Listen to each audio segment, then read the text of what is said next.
Hello everyone, আজকের লেকচারে আপনাদের সবাইকে স্বাগতম। আশা করি আপনারা সবাই ভালো আছেন। আজকে আমাদের আলোচনার বিষয়বস্তু হলো বাস্তব সংখ্যা। বাস্তব সংখ্যা বলতে আমরা আমাদের দৈনন্দিন জীবনে গণনা, হিসাব বা পরিমাপের ক্ষেত্রে যে সংখ্যাগুলো ব্যবহার করি সেই সংখ্যাগুলোই মূলত আমাদের বাস্তব সংখ্যা। তো চলো বিস্তারিত আলোচনা করি। দেখো, বাস্তব সংখ্যাকে আমরা মূলত দুইটি ভাগে ভাগ করতে পারবো, মূলদ সংখ্যা এবং অমূলদ সংখ্যা। ওকে, তাহলে বাস্তব সংখ্যাকে আমরা দুই ভাগে ভাগ করতে পারবো। একটা হলো আমাদের মূলদ সংখ্যা আর একটা হচ্ছে অমূলদ সংখ্যা। তাহলে দেখো যে মূলদ সংখ্যা, মূলদ সংখ্যা, মূলদ সংখ্যা। ওকে, আরেকটি হচ্ছে আমাদের অমূলদ সংখ্যা, অমূলদ সংখ্যা। একটি মূলদ সংখ্যা আর একটা হচ্ছে আমাদের অমূলদ সংখ্যা। তাহলে দেখো, আমরা বলতে পারবো যে সকল মূলদ এবং অমূলদ সংখ্যাকে আমরা বলতে পারবো বাস্তব সংখ্যা।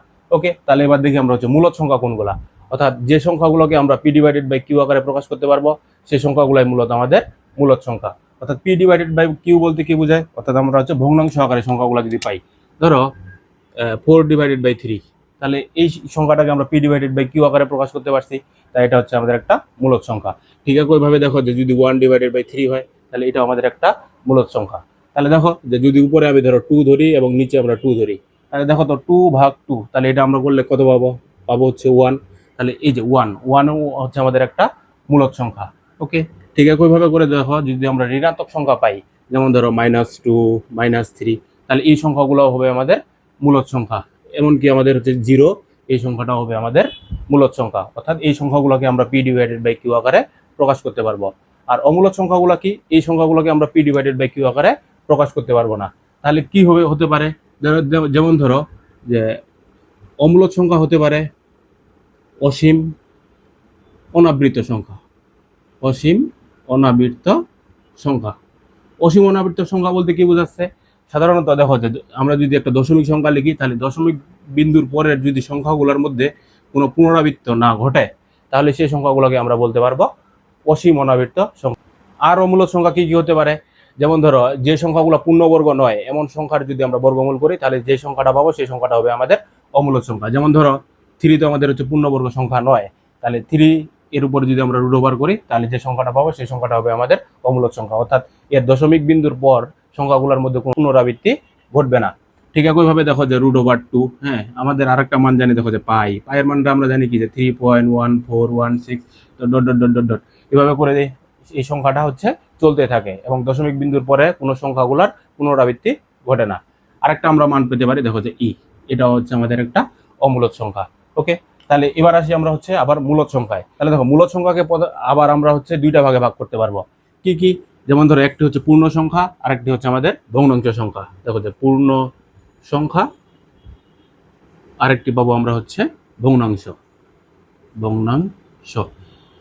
যদি আমরা উপরে উদাহরণগুলোর দিকে খেয়াল করি, তাহলে দেখো যে এখানে 3/4, এটা আমাদের একটা কি ছিল? ভগ্নাংশ।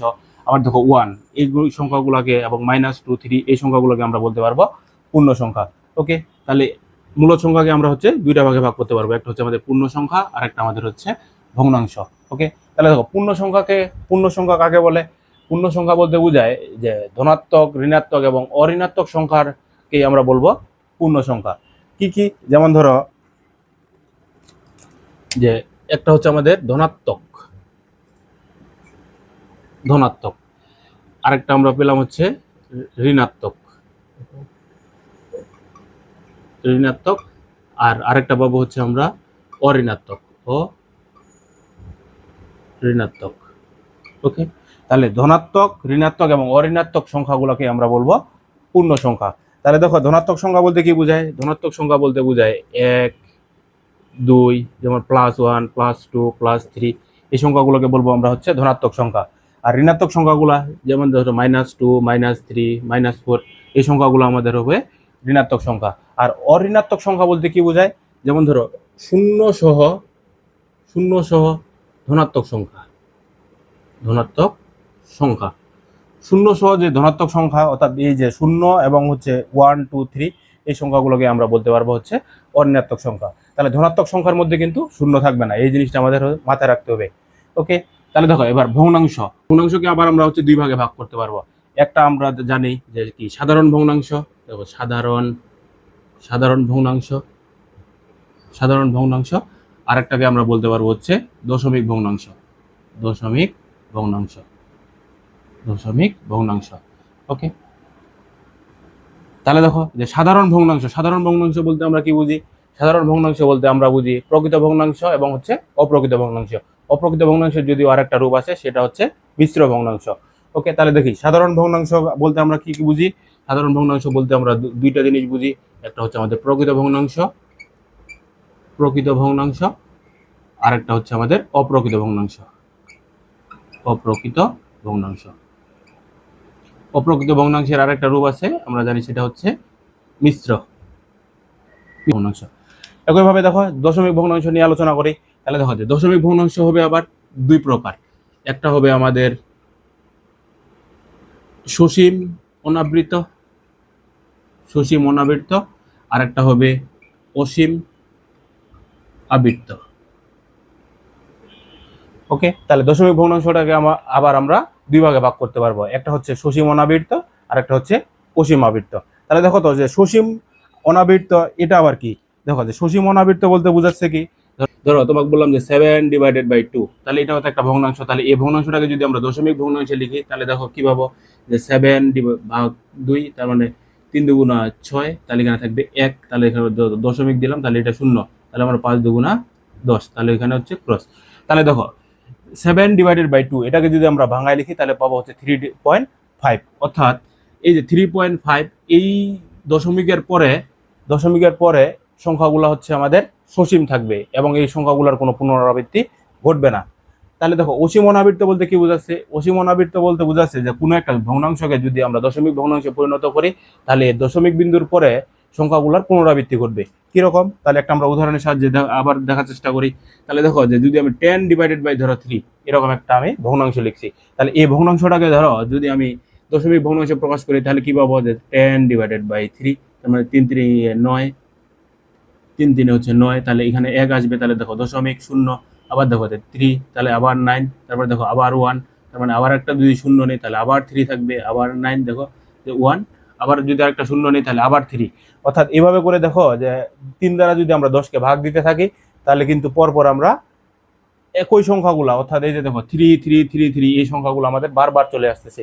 তার মানে কি দশমিক বিন্দুর পরে আমাদের 3টা বারবার আসতেছে। তাই এই সংখ্যাটাকে আমরা এইভাবে করে লিখতে পারি, দেখো 3.3, অর্থাৎ যে সংখ্যাটার উপর বারবার পুনরাবৃত্তি করতেছে সেই সংখ্যাটার উপর আমরা একটা পুনঃপুনিক দিব। তাহলে এইভাবে যদি আমরা পুনরাবৃত্তি দিই, তাহলে সেই সংখ্যাটা হবে হচ্ছে অসীম আবৃত্ত সংখ্যা। আর সসীম অনাবৃত্ত বলতে কি বোঝাচ্ছে? অর্থাৎ কোনো একটা দশমিক বিন্দুর পরে যদি সংখ্যাগুলোর কোনো পুনরাবৃত্তি না ঘটে এবং সংখ্যাটা কি থাকে, সসীম থাকে, অর্থাৎ এক ভাগ করতে করতে হয়ে আমাদের এক সময় যায় শেষ হয়ে যাবে, তাহলে সেই সংখ্যাটাকে আমরা বলতে পারবো হচ্ছে সসীম অনাবৃত্ত সংখ্যা। ওকে, এরপরে দেখো যে যদি আবার আমরা যদি ধনাত্মক সংখ্যাগুলো নিয়ে চিন্তা করি, তাহলে ধনাত্মক সংখ্যাগুলোকে আবার আমরা হচ্ছে 3টা ভাগে ভাগ করতে পারবো। যেমন ধরো এখানে একটা পাবো মৌলিক সংখ্যা, মৌলিক সংখ্যা, তারপর ধরো আরেকটা থাকে হচ্ছে আমাদের একটা থাকে, আরেকটা পাবো আমরা হচ্ছে যৌগিক সংখ্যা, যৌগিক সংখ্যা, যৌগিক সংখ্যা। তাহলে মৌলিক সংখ্যাগুলো কি? আমরা জানি যে সংখ্যাগুলোকে এক এবং ওই সংখ্যা ছাড়া আর কোনো সাধারণ উৎপাদক বা গুণনীয়ক থাকে না, সেই সংখ্যাগুলোকে আমরা বলবো মৌলিক সংখ্যা। আবার তাহলে মৌলিক সংখ্যা এবং এক এবং হচ্ছে আমাদের যৌগিক সংখ্যা। যৌগিক সংখ্যা কি? তাহলে যে সংখ্যাগুলোর মধ্যে সাধারণ গুণনীয়ক থাকবে সেগুলাই আমরা বলবো হচ্ছে যৌগিক সংখ্যা। ওকে, তাহলে এই ছিল হচ্ছে আমাদের বাস্তব সংখ্যার প্রকারভেদের আলোচনা। দেখো আবৃত্ত দশমিক ভগ্নাংশকে সাধারণ ভগ্নাংশে রূপান্তর, তো আমরা দেখলাম যে কিভাবে করে একটা সাধারণ ভগ্নাংশ থেকে আবৃত্ত দশমিক ভগ্নাংশে পাই। অর্থাৎ আমরা যদি নর্মাল নিয়মে ভাগ করি, ভাগ করার পরে যদি দশমিক বিন্দুর পরে সংখ্যাগুলো পুনরাবৃত্তি ঘটে, তাহলে সেই সংখ্যাগুলোর উপরে আমরা দিয়েছিলাম পুনঃপুনিক। তো পুনঃপুনিক দেওয়ার একটা নিয়ম আছে। ধরো যদি একটা সংখ্যার উপরে আসে, তার মানে একটার উপরে আমরা পুনঃপুনিক দিব। যদি দুইটা সংখ্যা বারবার রিপিট হয়, তার মানে কি দুইটার উপরে পুনঃপুনিক দিব। কিন্তু দেখো যদি একাধিক সংখ্যা আমাদের পুনরাবৃত্তি ঘটে, সেক্ষেত্রে আমরা ওই যে সংখ্যাগুলা আমাদের পুনরাবৃত্তি করবে সেই সংখ্যাটার প্রথম সংখ্যা এবং সেই সংখ্যাটার উপরে আমরা পুনঃপুনিক দিব। দেখো 45.2346, অর্থাৎ এখানে দেখো 3-এর উপরে পুনঃপুনিক এবং 6-এর উপর পুনঃপুনিক, অর্থাৎ এটা দ্বারা বোঝায় কি যে 3, 4, 6 এই তিনটার উপরে আমাদের পুনঃপুনিক আছে। তাহলে দেখো বলছে আবৃত্ত দশমিক ভগ্নাংশকে সাধারণ ভগ্নাংশে রূপান্তর করো। তো এই রূপান্তরের জন্য আমাদের দুইটা পদ্ধতি আছে, তো আমরা হচ্ছে দুইটা পদ্ধতি আলোচনা করব। তো দেখো যে আমাদের প্রথম পদ্ধতিটা নিয়ে আমরা আলোচনা করি, যে প্রথম পদ্ধতি। দেখো প্রথম পদ্ধতি যেহেতু সাধারণ ভগ্নাংশ প্রকাশ করবো, তার মানে কি আমাদের হর এবং লব থাকবে। তাহলে আমরা নিচেরটা জানি যে আমাদের নিচেরটা হর আর উপরেরটা হচ্ছে আমাদের লব। ওকে, তাহলে দেখো যে যখন আমরা প্রথমে আমরা হচ্ছে লবের কাজ করব। দেখো লবের কাজ করার সময় আমরা খেয়াল করব যে আমাদের যে সংখ্যাটা দেওয়া থাকবে সেই সংখ্যাটারে আমরা দশমিক বিন্দু ছাড়াই সংখ্যাটা প্রথমে লিখে ফেলবো। তাহলে দেখো তো যদি দশমিক বিন্দু ছাড়াই আমরা লিখে ফেলি তাহলে কি পাবো, যে 4 5 2 3 4 6। ওকে, দশমিক বিন্দু ছাড়াই আমি সংখ্যাটা লিখে ফেললাম।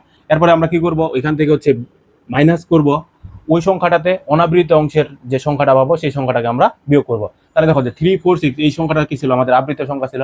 তাহলে দেখো যে 4 5 2 এই সংখ্যাগুলো আমাদের অনাবৃত অংশ। তাহলে এই সংখ্যাটাই আমরা এখান থেকে মাইনাস করবো, যে 4 5 2। ওকে, তাহলে আমাদের হচ্ছে লবের কাজ শেষ। এবার আমরা হচ্ছে হরের কাজ করব। তাহলে দেখো তো হরে কি করব, আমরা খেয়াল করবো যে আমাদের জয়টা আবৃত সংখ্যা দেওয়া থাকবে, আমরা তয়টা নয় নিব। তাহলে দেখো এখানে 3 4 6 তার মানে তিনটার উপরে আমাদের আবৃত সংখ্যা আছে, তাহলে আমরা নিব হচ্ছে 3টা নয়। এরপরে দশমিক বিন্দুর পরে অনাবৃত অঙ্কের অঙ্ক সংখ্যা যেটা থাকবে তো এটা আমরা শূন্য নিব। ওকে, তাহলে দেখো দশমিক বিন্দুর পরে অনাবৃত অঙ্কের অঙ্ক সংখ্যা হচ্ছে কি 2, অর্থাৎ হচ্ছে একটাই সংখ্যা আছে, তাই আমরা একটা হচ্ছে শূন্য দিব। এরপরে আমরা নর্মাল ক্যালকুলেশন করব, ক্যালকুলেশন করার পরে যা পাবো সেটাই হবে আমাদের সাধারণ ভগ্নাংশের রূপান্তর। ওকে, তাহলে দেখো ক্যালকুলেশনটা করি। তাহলে দেখো উপরে যদি ক্যালকুলেশন করি তাহলে পাবো 3 4 6 মাইনাস 4 5 2। তাহলে দেখো উপরে পাবো 4 5 1 8 9 4 ডিভাইডেড বাই দেখো 9990। ওকে, তাহলে এই যে এই ভগ্নাংশটা হলো আমাদের সাধারণ ভগ্নাংশ। এরপরে দেখো যে যদি আরো কাটা আমরা 2 দ্বারা যদি ভাগ দিয়ে দিই তাহলে কিন্তু আরো ছোট করতে পারবো। ওকে, তাহলে দেখো যে ভাগ 2, তাহলে দেখো 2 দ্বারা ভাগ দিলে উপরে পাবো দেখো যে 2 2 5 9 4 7, আর নিচে পাবো দেখো যে 9990 ভাগ 2 ইকুয়াল টু দেখো 4995। ওকে, তাহলে এই যে এই ভগ্নাংশটা আমরা পেয়ে গেছি। তো তোমরা চাইলে এই প্রকৃত ভগ্নাংশটাকে এখন মিশ্র ভগ্নাংশ দেখাইতে পারো। ওকে, তাহলে এটা হলো আমাদের হচ্ছে প্রথম পদ্ধতি। তাহলে প্রথম পদ্ধতিতে আমরা কি করব, প্রথমে যে সংখ্যাটা দেওয়া থাকবে দশমিক বিন্দু ছাড়াই সেই সংখ্যাটা আমরা আগে লিখে ফেলবো। ওখান থেকে মাইনাস করব কোনটা, যে সংখ্যাটিতে অনাবৃত অঙ্কগুলো দিয়ে যে সংখ্যাটা পেয়েছি সেই সংখ্যাটা কিন্তু আমরা বিয়োগ করেছি। তাহলে আমাদের লবের কাজ শেষ। এরপর আমরা আসবো হরের কাজে। তাহলে হরের কি করব, দেখবো যে সংখ্যাটিতে আমাদের আবৃত সংখ্যা কয়টি আছে। আবৃত সংখ্যা আছে দেখো যে 3টা, তাই আমরা আবৃত অঙ্কের সংখ্যা অনুসারে আমরা হচ্ছে এখানে 3টা নয় নিছি। এবং দশমিক বিন্দুর পরে অনাবৃত অঙ্কের অঙ্ক সংখ্যা দেখো আছে একটা, অর্থাৎ হচ্ছে এখানে 2, শুধু একটা অনাবৃত অঙ্ক আছে, তাই এটার জন্য আমরা একটা হচ্ছে শূন্য নিছি। তারপর নর্মাল ক্যালকুলেশন করছি। এটাই হচ্ছে আমাদের সাধারণ ভগ্নাংশের প্রকাশ। ঠিক একইভাবে দেখো যে যদি আমরা 0.41, তাহলে দেখো যে এই আবৃত দশমিক সংখ্যাটাকে আমরা কিভাবে সাধারণ ভগ্নাংশে রূপান্তর করতে পারি। তাহলে দেখো প্রথমে আমরা হচ্ছে লবে কাজ করে নেই। লবে কাজ কি, যে দশমিক বিন্দু ছাড়াই আমরা প্রথমে সংখ্যাটা লিখে ফেলবো। তাহলে দেখো দশমিক বিন্দু ছাড়াই সংখ্যাটা আমরা পাবো হচ্ছে 41। এরপর থেকে মাইনাস করবো, মাইনাস কি করবো, যে ওই সংখ্যাটিতে অনাবৃত অঙ্ক দিয়ে যে সংখ্যাটা আছে সেই সংখ্যাটা আমরা মাইনাস করবো। তাহলে দেখো এখানে আমরা অনাবৃত অঙ্কে কোনো কিছুই দেখতে পাচ্ছি না, তার মানে কি এটা হচ্ছে আমরা 0 মাইনাস করে দেবো। এরপরে আসো হরের কাজ। হরে কি করব, যে যতগুলো আমাদের আবৃত সংখ্যা দেওয়া থাকবে ততগুলো আমরা নয় নিব। তাহলে দেখো 2টা আবৃত সংখ্যা আছে, তাই আমরা হচ্ছে 2টা নয় নিলাম। এখন আমরা কি করব, দেখো যে দশমিক বিন্দুর পরে অনাবৃত অঙ্কের অঙ্ক সংখ্যা যেটা থাকবে তো এটা শূন্য নিব। তাহলে দেখো দশমিক বিন্দুর পরে আমরা কোনো অনাবৃত অঙ্ক দেখতে পাচ্ছি না, তার মানে কি এখানে আমাদের কোনো শূন্য নিতে হবে না। তাহলে এটার সাধারণ দশমিক ভগ্নাংশ হবে 41 ডিভাইডেড বাই 99। ওকে, তো আশা করি সবাই বুঝতে পারছি। এবার আমরা চলো দ্বিতীয় পদ্ধতি নিয়ে আলোচনা করি। তাহলে দ্বিতীয় পদ্ধতি দেখো দেওয়া আছে 0.41 এর উপরে পৌনঃপুনিক। ওকে, দেখো তাহলে 0.41 এর উপরে আমাদের পৌনঃপুনিক। তাহলে আমাদের প্রথম কাজ হবে কি, যে এই যে সংখ্যাটা আছে এই সংখ্যাটার সাথে আমরা হচ্ছে মনে মনে হচ্ছে 1 গুণ দিয়ে রাখবো। ওকে, এরপরে আমাদের কাজ হবে যে দশমিক বিন্দুর পরে জয়টা অঙ্ক থাকবে তো এটা আমরা শূন্য নিয়ে নিব। তাহলে দেখো এই তো 0 0। ওকে, আরেকটা আমরা কাজ করবো কি, দেখো যে সংখ্যাটি লিখে দিব যে 0.41 এর উপরে পৌনঃপুনিক ইন্টু, তারপরে কি করব, আবার সেম ভাবে করে 1 লিখে দিব। 1 লিখে দেওয়ার পরে আমরা দেখবো যে দশমিক বিন্দুর পরে অনাবৃত অঙ্ক আমাদের কয়টা আছে। তাহলে দেখো দশমিক বিন্দুর পরে কিন্তু কোনো অনাবৃত অঙ্ক নেই, তাই এটা হচ্ছে শূন্য। ওকে, তাহলে যেটা অনাবৃত অঙ্ক থাকতো তো এটা আমরা হচ্ছে শূন্য দিয়ে গুণ দিয়ে দিতাম। তাহলে দেখো তো যে সংখ্যাগুলোকে যদি আমি আর একটু ভেঙে লিখি তাহলে দেখো এটা লিখতে পারবো যে 0.414141 dot dot dot dot into কত পাবো দেখো 100। ওকে, আর এই সংখ্যাটা যদি লিখি দেখো 0.414141, কারণ 2টার উপরে পৌনঃপুনিক আছে তার মানে 2টা সংখ্যা করেই বাড়তে বাড়তে থাকবে। তাহলে এটাও dot dot dot dot into কত 1। ওকে, তাহলে দেখো তো যদি এটা আমরা পুরোটাই ক্যালকুলেশন করি তাহলে আমরা পাবো এরকম দেখো 41.4141, হ্যাঁ 41 এরকম সংখ্যাটা পাবো ইজ ইকুয়াল টু, আর দেখো এটার সাথে যদি আমরা এটা গুণ করি তাহলে আমরা এটা পাবো দেখো যে 0.414141। ওকে, এরপরে আমাদের কাজ কি হবে, এই যে সংখ্যা দুইটা পেলাম এই সংখ্যা দুইটারে আমরা বিয়োগ করে দিব। ওকে, তাহলে দেখো যে বিয়োগ করি তাহলে দেখো তো যে এই দুইটা সংখ্যা থেকে যদি আমি 0.41 এর উপর পৌনঃপুনিক যদি কমন নিয়ে নেই তাহলে উপরে থাকবে কত 100 আর নিচে থাকবে কত -1। ওকে, ইজ ইকুয়াল টু, তাহলে দেখো এখানে আমরা যদি এখন ক্যালকুলেশন করি তাহলে দেখো যে এই ক্যালকুলেশন করে দশমিক বিন্দুর পরগুলো কেটে যাবে, তাহলে এখানে থাকবে আমাদের 41। ওকে, এরপরে আমাদের কাজ কি হবে দেখো, তাহলে তাহলে হচ্ছে 0.41 এর উপর পৌনঃপুনিক ইন্টু কত, এখানে আমরা পাবো 99 ইজ ইকুয়াল টু হচ্ছে 41। তাহলে দেখো অতএব 0.41 এর উপরে পৌনঃপুনিক সমান সমান পাবো আমরা 41 ডিভাইডেড বাই 99। ওকে, তাহলে এরপরে চলো আমরা সদৃশ আবৃত দশমিক ভগ্নাংশ এবং অসদৃশ আবৃত দশমিক ভগ্নাংশ নিয়ে আলোচনা করি। সদৃশ আবৃত দশমিক সংখ্যা অর্থাৎ যে সংখ্যাগুলোর মধ্যে মনে হয় যে আমরা দেখবো যে আবৃত অঙ্কের অঙ্ক সংখ্যা এবং অনাবৃত অঙ্কের অঙ্ক সংখ্যা সমান, সেই সংখ্যাগুলোকে আমরা বলতে পারবো সদৃশ। যেমন ধরো আমি যদি একটা বলি যে 2.3456, অর্থাৎ এখানে দেখো যে দুইটার উপর আবৃত দিছি এবং অনুরূপভাবে দিলাম যে 12.8969। ওকে, তাহলে এখানে বললাম হচ্ছে 2 উপরে আবৃত। তাহলে দেখো যে এই সংখ্যা দুইটাকে আমরা হচ্ছে সদৃশ আবৃত দশমিক সংখ্যা বলতে পারবো।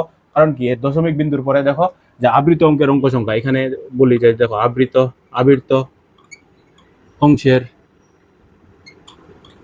অঙ্ক সংখ্যা, দেখো এই অংশের আবৃত অংশের অঙ্ক সংখ্যা হচ্ছে এটা আমাদের কত, দুইটা। ঠিক এটার ক্ষেত্রেও কিন্তু আবৃত অঙ্কের অঙ্ক সংখ্যা আছে আমাদের দুইটা। ঠিক একইভাবে করে দেখো যে দশমিক বিন্দুর পরে তাহলে অনাবৃত অঙ্কের অঙ্ক সংখ্যা কত, এখানে হচ্ছে 2 এবং এখানে হচ্ছে কি অনাবৃত অঙ্কের অঙ্ক সংখ্যা এখানে হচ্ছে 2। তাই আবৃত অঙ্কের অঙ্ক সংখ্যা হচ্ছে এটার 2 এবং অনাবৃত দেখো যে অনাবৃত অংশের অঙ্ক সংখ্যা 2। যেহেতু দুইটা সংখ্যারই আবৃত এবং অনাবৃত অঙ্কের অঙ্ক সংখ্যা সমান, তাই এই দুইটাকে আমরা বলতে পারবো সদৃশ। ঠিক একইভাবে করে দেখো যে যদি অন্য একটা উদাহরণ নেই, যে ধরো 3.8976, অর্থাৎ 9 থেকে 6 এর উপরে পৌনঃপুনিক, আর দেখো যে 2.8936, অর্থাৎ এখানে 3 এবং 6 এর উপরে পৌনঃপুনিক। তাহলে দেখো তো এই ভগ্নাংশ দুটাকে কি আমরা সদৃশ ভগ্নাংশ বলতে পারবো? তাহলে আমাদের অবশ্যই আগে যাচাই করি। দেখো যে প্রথম সংখ্যাটির ক্ষেত্রে আমরা দেখতেছি যে আবৃত অঙ্কের অঙ্ক সংখ্যা আমাদের কয়টা, এখানে 3টা। আর দ্বিতীয় এই সংখ্যাটার ক্ষেত্রে আবৃত অঙ্কের অঙ্ক সংখ্যা আমাদের হচ্ছে 2টা। আর প্রথম অঙ্কের দেখো যে অনাবৃত অঙ্কের অঙ্ক সংখ্যা কত, দেখো দশমিক বিন্দুর পরে শুধু একটা সংখ্যা আছে, তার মানে কি অনাবৃত অঙ্কের অঙ্ক সংখ্যা হচ্ছে আমাদের 1। আর দেখো দ্বিতীয় সংখ্যাটার ক্ষেত্রে দশমিক বিন্দুর পরে দেখো যে অনাবৃত অঙ্কের অঙ্ক সংখ্যা আছে কয়টা, 2টা। তাহলে দেখো এখানে আবৃত অঙ্কের অঙ্ক সংখ্যা 3 আর এখানে আবৃত অঙ্কের অঙ্ক সংখ্যা হচ্ছে 2। আর অনাবৃত অঙ্কের অঙ্ক সংখ্যা এখানে 1 আর এখানে অনাবৃত অঙ্কের অঙ্ক সংখ্যা হচ্ছে 2। তার মানে কি এই সংখ্যা দুইটা পরস্পর বিসদৃশ বা হচ্ছে অসদৃশ ভগ্নাংশ আমরা বলতে পারবো। ওকে, তাহলে বিসদৃশ ভগ্নাংশের ক্ষেত্রে কি হবে, আবৃত এবং অনাবৃত অঙ্কগুলোর অঙ্ক সংখ্যাগুলো হচ্ছে ভিন্ন ভিন্ন হবে। ওকে, তাহলে এটাকে আমরা বলতে পারবো হচ্ছে অসদৃশ। দেখো যে অসদৃশ আবৃত দশমিক সংখ্যা। আমরা খেয়াল করি, ধরো এরকম দেখবা যে 3.3 উপরে পৌনঃপুনিক, আবার দেখো যে 3.234, মানে 3.4 এর উপরে পৌনঃপুনিক। এরকম যদি আবৃত দশমিক সংখ্যাগুলো পাই, তাহলে আমরা খেয়াল করবো দেখো যে এই উপরে যে সংখ্যাটা পেয়েছি এই সংখ্যাটাতে কিন্তু আবৃত অঙ্কের অঙ্ক সংখ্যা কত, একটা। আর দেখো এই যে দ্বিতীয় সংখ্যাটা আছে, দ্বিতীয় সংখ্যাটার ক্ষেত্রে কিন্তু দশমিক বিন্দুর পরে দেখো আবৃত দশমিক সংখ্যা আছে, আবার অনাবৃত অঙ্কের অঙ্ক সংখ্যাও আছে। তাহলে এই যে সংখ্যাটা, অর্থাৎ আবৃতাংশ ছাড়া মনে করো যে আর অন্য কোনো সংখ্যা থাকবে না, অর্থাৎ অনাবৃত অঙ্কের অঙ্ক সংখ্যা যদি না থাকে, তাহলে এটারে আমরা বলতে পারবো হচ্ছে বিশুদ্ধ পৌনঃপুনিক বিশুদ্ধ পৌনঃপুনিক আবৃত দশমিক সংখ্যা। আর যদি দশমিক বিন্দুর পরে ধরো আবৃতাংশ ছাড়া অনাবৃত অঙ্কের অঙ্ক সংখ্যা থাকে, তাহলে সেটাকে আমরা বলতে পারবো হচ্ছে মিশ্র পৌনঃপুনিক। ওকে, মিশ্র পৌনঃপুনিক। এগুলো এমসিকিউতে আসে, তো একটু আমরা খেয়াল করব। ওকে, তাহলে দেখো অসদৃশ আবৃত দশমিক ভগ্নাংশকে সদৃশ আবৃত দশমিক ভগ্নাংশে রূপান্তর করার সময় আমরা খেয়াল করব যে আমাদের এই সংখ্যাগুলোর মধ্যে অনাবৃত অঙ্কের অঙ্ক সংখ্যা এবং আবৃত অঙ্কের অঙ্ক সংখ্যাগুলো আগে আমরা চিহ্নিত করব। তো দেখো তো যে যদি আমরা প্রথমটার ক্ষেত্রে খেয়াল করি, তাহলে প্রথমটার ক্ষেত্রে দেখো যে আবৃত অঙ্কের অঙ্ক সংখ্যা কত, এখানে আবৃত অঙ্কের অঙ্ক সংখ্যা 2, আর এটার ক্ষেত্রে আবৃত অঙ্কের অঙ্ক সংখ্যা 2, আর এটার ক্ষেত্রে আবৃত অঙ্কের অঙ্ক সংখ্যা হচ্ছে 3। ওকে, 3। ঠিক একইভাবে দেখো যে এই সংখ্যাটাতে আমাদের অনাবৃত অঙ্কের অঙ্ক সংখ্যা আছে কত, 2। কারণ কি এই দুইটা হচ্ছে আমাদের 2, এটা হচ্ছে আমাদের অনাবৃত অঙ্কের অঙ্ক সংখ্যা, আর এটা হচ্ছে আমাদের অনাবৃত অঙ্কের সংখ্যা কয়টা, এখানে একটা। আর দেখো এখানে অনাবৃত অঙ্কের সংখ্যা আমাদের কত, 0। কত, এটার অনাবৃত অঙ্কের অঙ্ক সংখ্যা 0, এটার 1, এটার 2, তার মানে কি তিনটাই কিন্তু ভিন্ন ভিন্ন। তার মানে তিনটাই আমাদের কি বিসদৃশ বা অসদৃশ আবৃত দশমিক ভগ্নাংশ। তাহলে এই ভগ্নাংশগুলোকে আমরা যখন সদৃশ আবৃত দশমিক ভগ্নাংশে রূপান্তর করব, তখন আমাদের ফার্স্ট কাজ হবে যে ভগ্নাংশগুলো দেওয়া থাকবে এই ভগ্নাংশগুলো থেকে আমাদের সর্বাধিক অনাবৃত অঙ্কের অঙ্ক সংখ্যাটাকে নির্ণয় করতে হবে। তাহলে দেখো তো যে এই ভগ্নাংশগুলো থেকে আমরা কি দেখতে পাচ্ছি, যে সর্বাধিক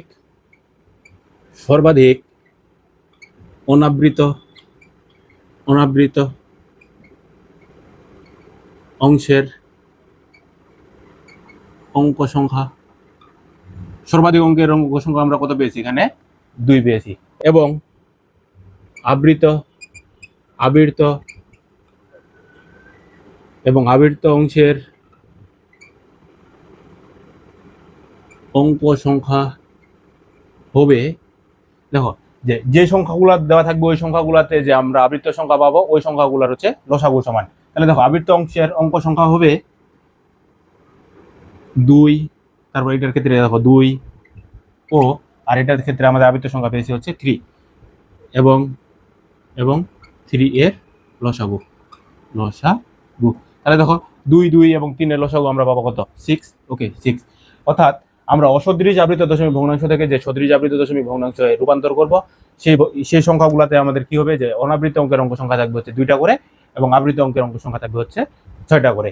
ওকে, তাহলে দেখো আমরা এটা কি করতে পারি, দেখো যে 3.89 এর উপর পৌনঃপুনিক। ওকে, তার মানে এটাকে আমরা এইভাবে লিখতে পারবো, 3 তার মানে দশমিকের পরে আমাদের মোট সংখ্যা কয়টা থাকবে, এখানে থাকবে হচ্ছে 6টা আর এখানে থাকবে হচ্ছে 2টা, অর্থাৎ 8টা সংখ্যা আমরা লিখবো। তাহলে দেখো 89 করে বাড়বে, তাহলে আমরা লিখতে পারবো দেখো যে 89 89 89 89। ওকে, তাহলে আমাদের আমাদের আবৃত অংশের অঙ্ক সংখ্যা হবে কয়টা, 6টা। তার মানে এটা এখানে দেই 1 2 3 4 5 6। ওকে, তাহলে দেখো 8 এবং 9 এর উপরে পৌনঃপুনিক দেওয়া মানে কি 89 89 89, এই যে 6টা সংখ্যা আছে 6টা সংখ্যায় আমাদের কি হবে পুনরাবৃত্তি ঘটবে। ঠিক একইভাবে দেখো তাহলে এখানে আমরা যদি দেখি 2.178 এর উপরে পৌনঃপুনিক, তাহলে এই সংখ্যাটাকে আমরা বাড়াবো দেখো যে 2.178। তাহলে দেখো তার সংখ্যাগুলো কি কি বাড়বে, দেখো যে 7 এবং 8 এর উপরে পৌনঃপুনিক আছে, তার মানে কি 7 এবং 8 পুনরাবৃত্তি ঘটবে। তাহলে এখানে লিখতে পারবো দেখো যে 7 8 7 8 7। ওকে, তাহলে এই যে এটার উপরে তাহলে পৌনঃপুনিক হবে আর এটার উপরে একটা আমাদের পৌনঃপুনিক হবে। ঠিক একইভাবে করে দেখো যে এই সংখ্যাটাকে তৃতীয় সংখ্যাটা নিয়ে কাজ করি, তৃতীয় সংখ্যাটা দেখো পাবো 5.89798। তাহলে এখানে আমাদের পৌনঃপুনিক ছিল হচ্ছে 7 থেকে 8 পর্যন্ত। ওকে, তাহলে দেখো এটা সমান সমান আমরা পাবো দেখো 5.8978। তাহলে দেখো পৌনঃপুনিক ছিল 7 থেকে 8 পর্যন্ত, তাহলে এই সংখ্যাগুলো বাড়বে দেখো 7 9 8। তাহলে এটার উপর একটা পৌনঃপুনিক এবং এটার একটা পৌনঃপুনিক। তাহলে দেখো এই যে আমরা আবৃত দশমিক সংখ্যাগুলো পেলাম, এই দশমিক সংখ্যাগুলোর দেখো প্রতিটারেই আমাদের আবৃত অঙ্কের অঙ্ক সংখ্যা হচ্ছে 6 এবং অনাবৃত অঙ্কের অঙ্ক সংখ্যা কয়টা, অনাবৃত অঙ্কের অঙ্ক সংখ্যা হচ্ছে প্রতিটারে হচ্ছে 2টা করে। তাহলে কিন্তু দেখো এই দশমিক যে সংখ্যাগুলো পেলাম এগুলো কিন্তু সবগুলো আমাদের সদৃশ আবৃত দশমিক ভগ্নাংশ। তো আবৃত দশমিক ভগ্নাংশের যোগ বিয়োগ এবং গুণ ভাগ করার ক্ষেত্রে আমাদের এই প্রথমে অসদৃশ আবৃত দশমিক ভগ্নাংশগুলোকে আমাদের সদৃশ আবৃত দশমিক ভগ্নাংশে রূপান্তর করে নিতে হয়, তারপরে আমরা হচ্ছে নর্মাল ক্যালকুলেশন করলেই আমরা হচ্ছে যোগ এবং বিয়োগ করে নিতে পারবো। ওকে, তাহলে এই ছিল আমাদের হচ্ছে বাস্তব সংখ্যার মোটামুটি বেসিক আলোচনা। আগামী ক্লাসে আমরা এর গাণিতিক সমস্যার সমাধান করব। ততক্ষণ পর্যন্ত তোমরা সবাই ভালো থাকো, সুস্থ থাকো। ধন্যবাদ সবাইকে।